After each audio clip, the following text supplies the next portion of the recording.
Hello SSS members and pensioners! It's me, Angel again. Welcome back sa aking YouTube channel. Sasagutin natin ang comment ng viewer ko today. Sabi niya, kapag po ba ma'am nakapag-loan na ng 18 months at fully paid na po, pwede po ba ulit mag-loan ng 18 months? Salamat. Kaya naman sa video na ito pag-uusapan po natin, pwede po ba makapag-renew ng 18 months advance pension ang ating mga SSS pensioners? Pero bago po natin sagutin ang inyong mga katanungan, i-correct ko lang to guys ha mga ma'am and sir, huwag niyo pong tawaging loan ang 18 months advance pension sa SSS. Hindi po yan loan guys, hindi nyo po yan binabayaran. Ina-advance nyo lang po. Kumbaga, kinuha nyo ng mas maaga ang inyong monthly pension, pero hindi nyo po yan binabayaran. Iba po yung tinatawag na loan guys. Ang loan po, binabayaran nyo talaga yon. Binabawas yon sa inyong monthly pension, katulad na lang ng pension loan. Itong 18 months advance pension sa SSS, hindi nyo po yan binabayaran. Okay, naintindihan nyo po? Ngayon sagutin na po natin ang inyong katanungan kung pwede pa ba kayong mag-renew or mag-advance ulit ng 18 months advance pension sa SSS. Ang sagot po dyan guys, hindi po. Hindi na po kayo makapag-renew or hindi na po kayo makapag-advance ulit ng inyong pension with SSS.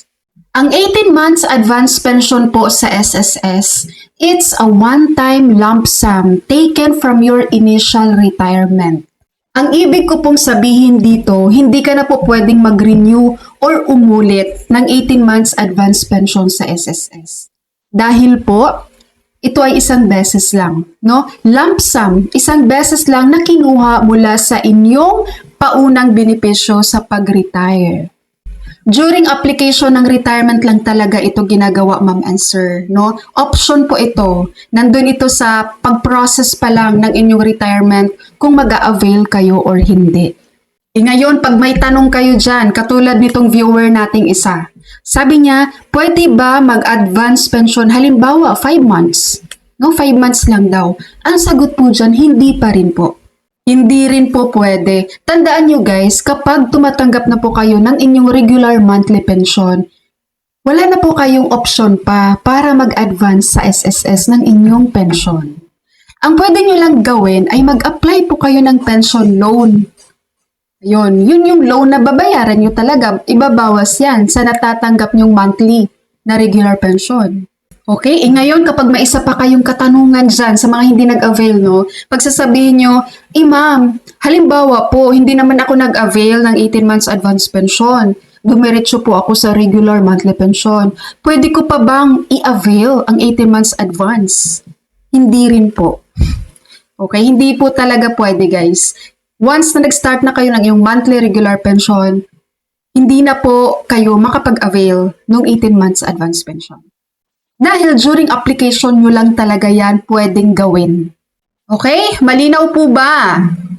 Pag gusto nyo pong mag-loan sa SSS, mga ma'am and sir, pension loan po ang i-avail nyo, pensioners. Diyan po kayo pasok. At tandaan nyo po ha, kung currently, kung kasalukuyan ay hindi nyo pa tapos na ongoing pa ang inyong 18 months advance pension sa SSS, hindi po kayo eligible na mag-pension loan sa SSS. Makakapag-pension loan lang po kayo mga pensioners sa SSS kapag po nag-start na po kayo ng inyong monthly regular pension. Kahit isang beses pa lang kayo nakatanggap ng monthly regular pension. Yun, pwede na kayong mag-avail. Alright, mga SSS pensioners, kaya sa mga SSS member dyan ngayon na malapit na pong mag-retire sa SSS, ngayon palang pag-isipan nyo, mag-a-avail ba kayo ng 18 months advance pension or hindi? Dahil isang beses lang talaga yan guys yung ma-avail. During application lang yan. Okay? And just a piece of advice lang coming from me. Char. Just a piece of advice sa ating mga SSS members dyan na malapit na pong mag-retire. Kung maganda naman po yung plano nyo guys, doon sa 18 months advance pension, kung sakaling mag-avail kayo kay SSS, what I mean is, maganda yung plano nyo sa perang makukuha nyo doon. 18 months yun guys, malaki din yun eh. Kung plano nyo palaguin yung pera, i-business nyo or whatsoever nyo gawin, basta lumago yung pera, mag-avail kayo. I-avail nyo ang 18 months advance pension.